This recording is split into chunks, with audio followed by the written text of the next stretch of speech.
Olá pessoal, dando continuidade aqui às nossas aulas, falaremos um pouquinho hoje sobre equilíbrio químico.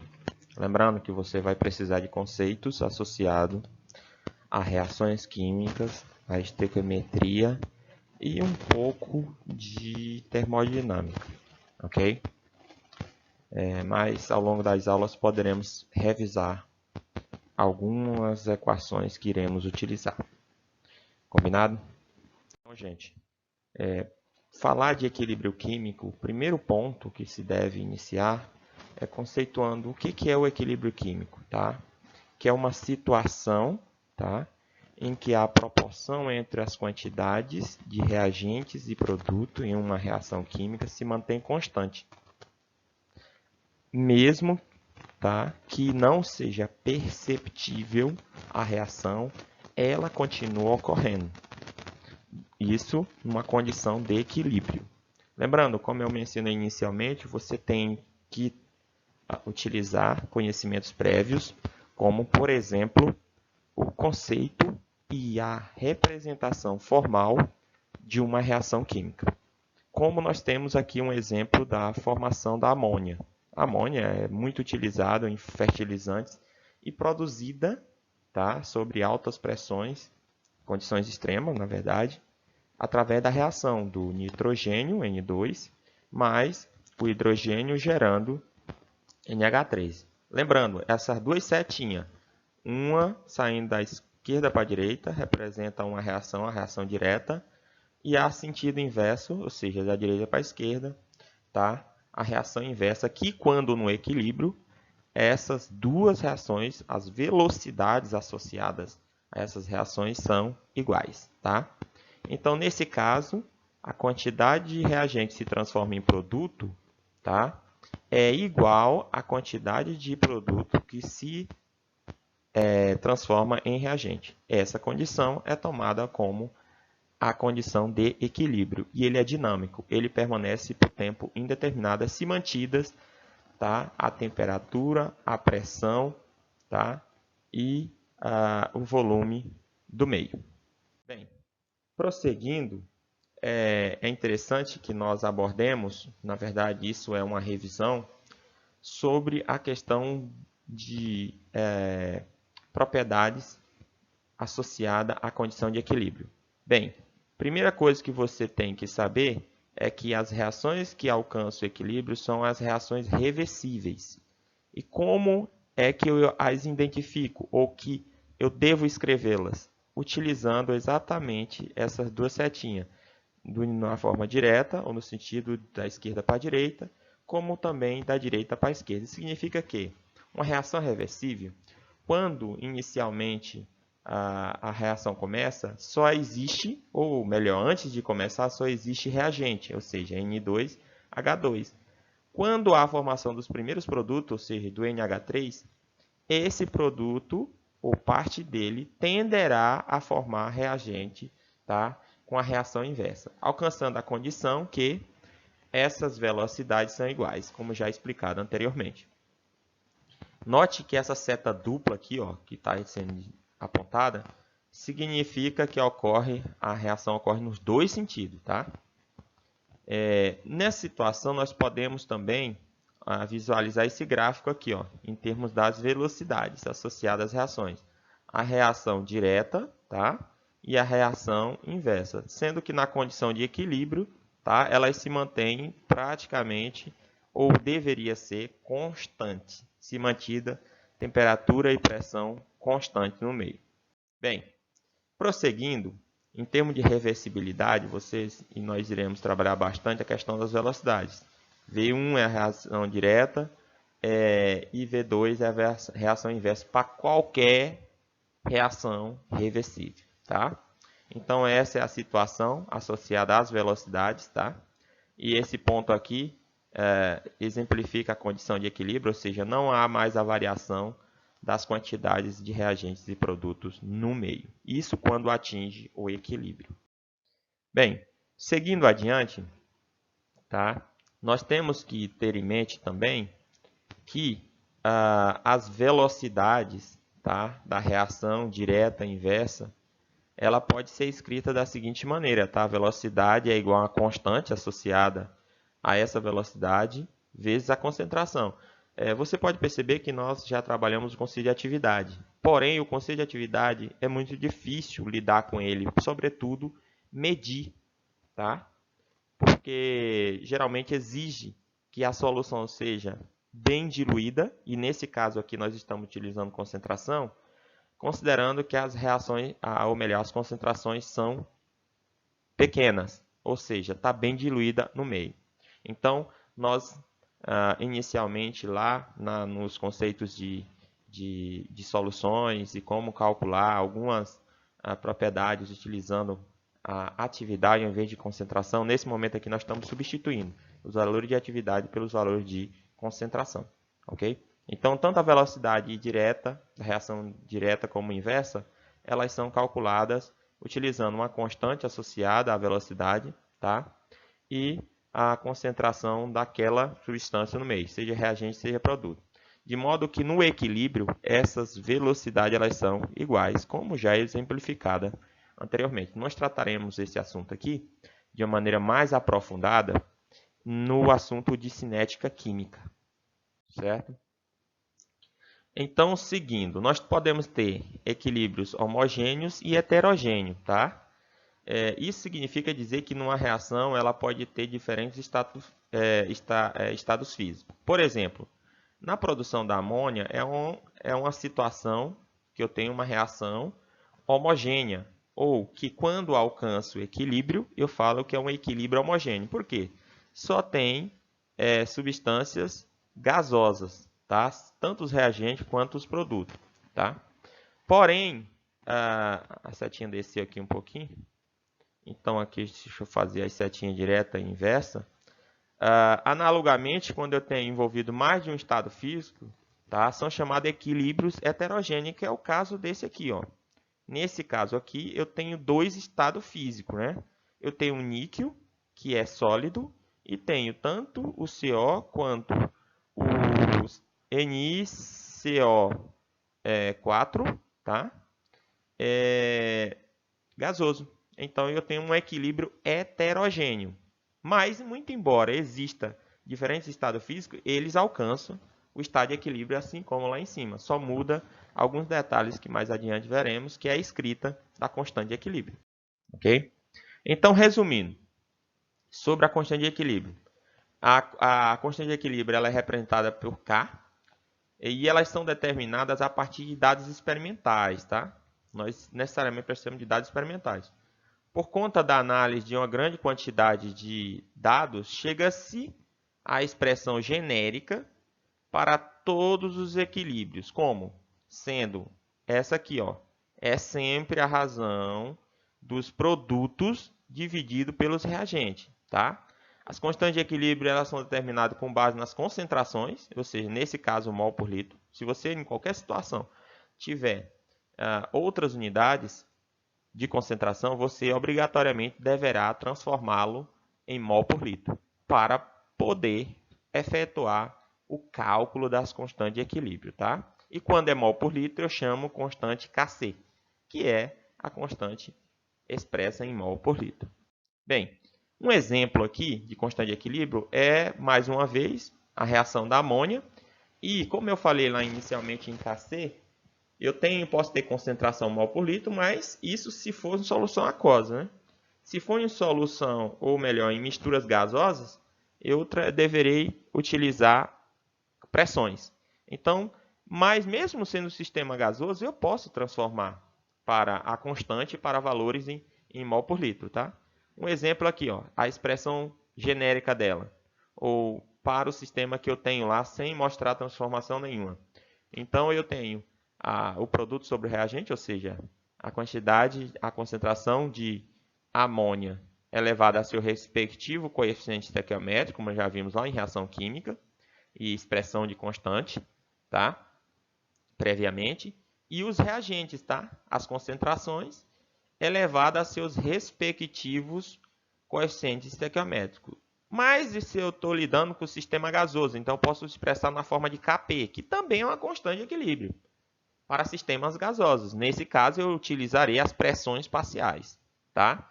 Tanto dos produtos quanto dos reagentes elevados a seus respectivos coeficientes estequiométricos, ok? De maneira geral, você tem, em toda e qualquer situação, a expressão da constante de equilíbrio é dada da seguinte maneira, tá? Eu estou assumindo que a solução tá, aliás, o sistema é uma solução, tá? E de modo que eu vou expressar as concentrações elevadas a seus devidos coeficientes estequiométricos aqui, representados genericamente por essas letras. Então, essa é uma forma de expressar a constante de equilíbrio, ok? Bem, de maneira geral, isso aqui nós faremos em sala, tá?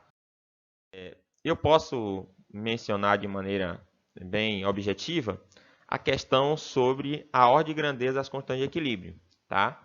As constantes de equilíbrio é expressa por os valores. E ele pode ser maior do que 1 ou menor do que 1, ok? Sendo que valores maiores do que 1, tá? Significa que há predominância no equilíbrio de produtos, ou seja, tem mais produtos do que reagente, tá? Ou seja, a reação direta encontra-se favorecida no processo, ou seja, há mais produto que reagente. Mas, por outro lado, se o K é muito menor do que 1, então os reagentes são predominantes no sistema, tá? Isso na condição de equilíbrio, eu já estou considerando o equilíbrio. Aqui é um exemplozinho gráfico do que isso significa, tá? Então, constante muito maior do que 1, tem muito mais produto, correto? Do que reagente. Já ao contrário, tem mais reagente, certo? Do que produtos, ok? Bem, agora nós falamos de Kp e Kc, ou melhor, de Kc e Kp, mas qual é a relação entre eles, tá? Nós podemos transformá-los um em um outro, de modo que podemos seguir o seguinte princípio. Podemos apresentar valores na mesma temperatura, tá? Eles não são necessariamente iguais, tá? Mas podemos fazer relação entre eles, considerando, por exemplo, a equação dos gases ideais, que é conhecida nossa, que é PV igual a nRT, tá? Então, nós podemos colocar que a pressão é igual a nRT sobre V, beleza? Prosseguindo, tratando-se das pressões parciais, por exemplo, da reação aqui apresentada, decomposição do N2O4 em 2NO2, todos gasosos, podemos fazer a relação entre Kc e Kp da seguinte maneira, tá? Aqui a expressão que seria do Kc, e aqui a expressão em termos de pressões parciais associada a Kp. Bem, eu posso aplicar o que nós vimos anteriormente, que é a lei dos gases ideais, tanto para reagente quanto para produtos, ok? Isso aqui é só um rearranjo da equação que foi mostrado lá anteriormente, tá? nRT sobre V é a mesma coisa que a concentração vezes RT, ok? A concentração, lembrando, é o número de mol sobre o volume, né? Nós temos que é o número de mol sobre o volume. É conhecido lá do assunto de soluções. Bem, continuando, então nós temos as expressões para as pressões da seguinte maneira também, as relações entre eles. Então, de modo que se eu for transformar concentração, ou seja, Kp, considerando as concentrações, vai ficar a razão dos produtos sobre reagente, vezes RT elevado ao quadrado, tá? Porque esse O quadrado aqui, na verdade, corresponde, ou esse 2 aqui, corresponde à variação do número de mols entre produto e reagente, tá? Sempre. Então, eu posso dizer que nessa situação o Kp é igual a Kc vezes RT elevado a 1, nessa situação. Ou então que Kp é igual a Kc vezes RT elevado a ΔN. Lembrando que o R é a constante dos gases ideais. Então, você deve considerar esse ΔN aqui é o produto menos os reagentes. No caso lá, eu tenho 2 mol de produto e 1 mol de reagente. Por isso que esse ΔN aqui é tomado como elevado a 1 nessa situação. Nós podemos também expressar termodinamicamente o equilíbrio, tá? Em que o equilíbrio, ou melhor, o ΔG no equilíbrio, pode ser igual à variação de ΔG, ou dρ de V, sobre o d-ρ da variação, tá? Do psi do sistema, tá? AP e T constante. Nós vimos lá que isso aqui é associado aos gases ideais, né? E que o meu dg também, ou seja, a variação de D, de G, pode ser dado pelo potencial químico, associado à variação do número de mol de A, mais o potencial químico, tá? Vezes o número de mol de B, que é igual exatamente essas taxas de variações que é associada ao sistema, tá? Para os demais sistemas, aqui eu estou só colocando rearranjos associados às propriedades que nós já trabalhamos lá em soluções ideais, tá? Então, resumindo, ficaria a variação de ΔG da reação é igual ao potencial químico de B menos o potencial químico de A, que é a reagente menos os produtos. Ok? Prosseguindo, o ΔG nada mais é do que o coeficiente angular, tá? Do gráfico da energia de Gibbs em função do avanço da reação, tá? Então, é só no equilíbrio, o ΔG da reação é igual a zero, tá? De maneira já mais geral, considerando os gases ideais, tá? É só um rearranjo agora nas condições associadas a gás perfeito. Eu tenho essa expressão aqui, no qual vai nos interessar maior, sendo que essa equação de cima nós já examinamos elas lá em soluções ideais, quando nós estudamos. Então, fica ΔG padrão mais RT ln de PB sobre PA. Nós já trabalhamos isso em sala, tá? E, resumindo, nós iremos utilizar bastante essa reação aqui, sobretudo quando eu trabalho a questão das pressões parciais associada a sistema em mudança, tá? Em que a variação do ΔG é igual à variação de ΔG padrão da reação mais RT ln de Q, que é o quociente da reação, que nesse caso eu estou trabalhando de gás para gás, é da pressão de B sobre a pressão de A, ou seja, dos produtos sobre o reagente. Prosseguindo de maneira geral, isso aqui é uma simplificação, mais uma vez, é um repeteco do que nós já vimos, tá? Do que pode representar ou pode se calcular em termos termodinâmicos associado ao meu equilíbrio, ok? Então não tem nenhuma novidade para nós. Essas equações aqui nós já trabalhamos em sala, mas nós iremos aplicá-las constantemente. Sobretudo essa aqui, ó, que relaciona em relação ao equilíbrio. No equilíbrio, o ΔG da reação é zero. Então, fica igual a ΔG padrão da reação mais RT ln de K. Se eu rearranjar ela, eu posso escrever, pode ficar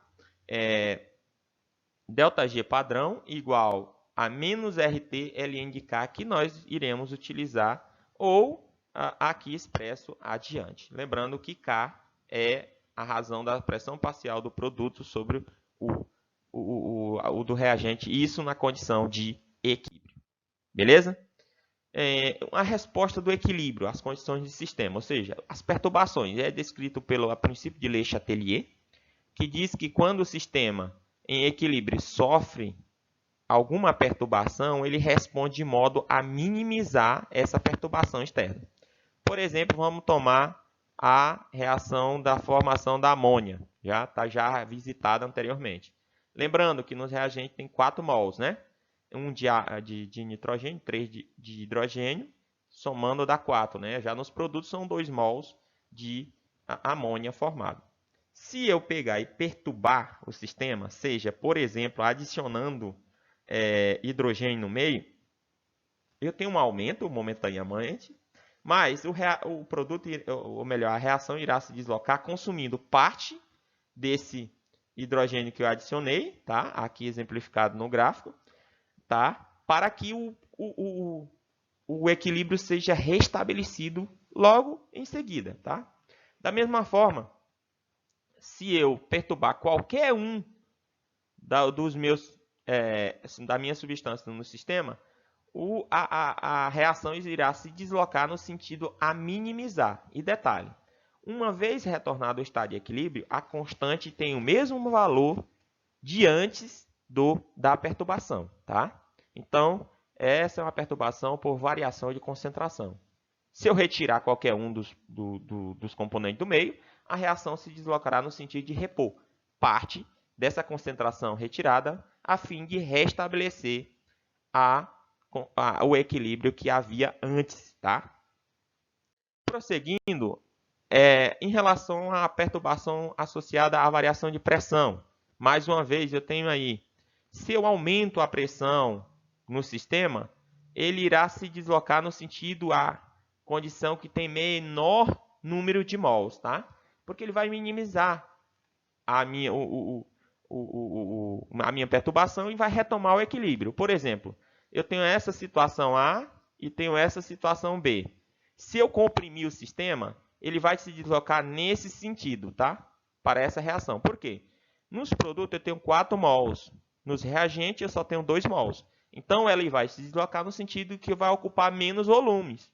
Ou menos volume no sistema. Nesse caso, é para os reagentes. Aí, se eu fizer ao contrário, se eu expandir o sistema, ele vai se deslocar para onde? Vai se deslocar no sentido de maior volume. Ok? Então, esse é o efeito da pressão sobre uma reação, que nesse caso tem que ser uma reação em sistema gasoso. Porque só líquidos e sólidos são praticamente incompressíveis, tá? Por último, a reação, a perturbação pela temperatura, que é talvez a que nós temos que ter mais atenção, tá? Porque reações exotérmicas são aquelas que liberam calor. Nós já falamos sobre isso. Por exemplo, aqui, ó, a reação da amônia libera calor. Então, ΔH associado a ele é negativo, tá?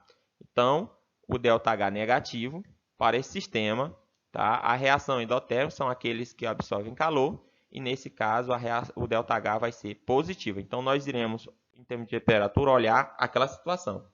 Lembrando que quando eu aumento a pressão, tá?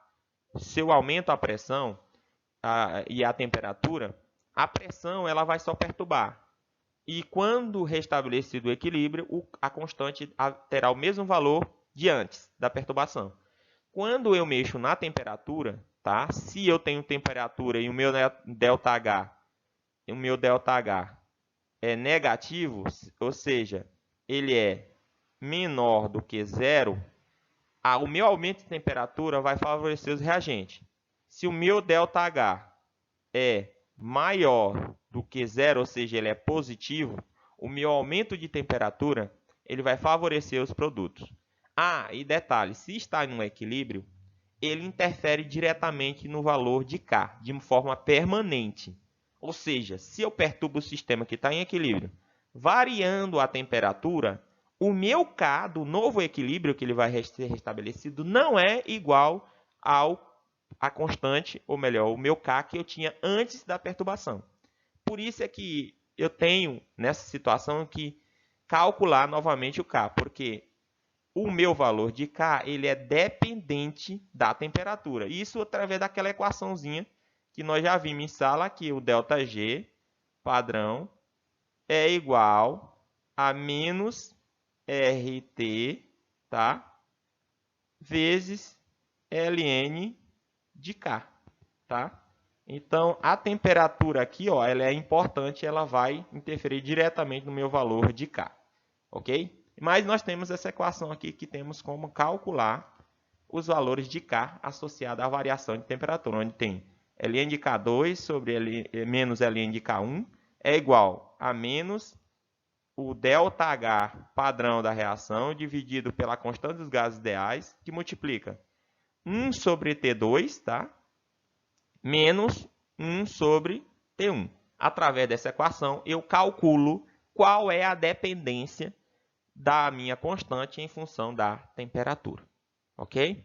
Espero que tenha ajudado e nós retomaremos isso em exercícios futuramente. Muito obrigado. Abraço a todos.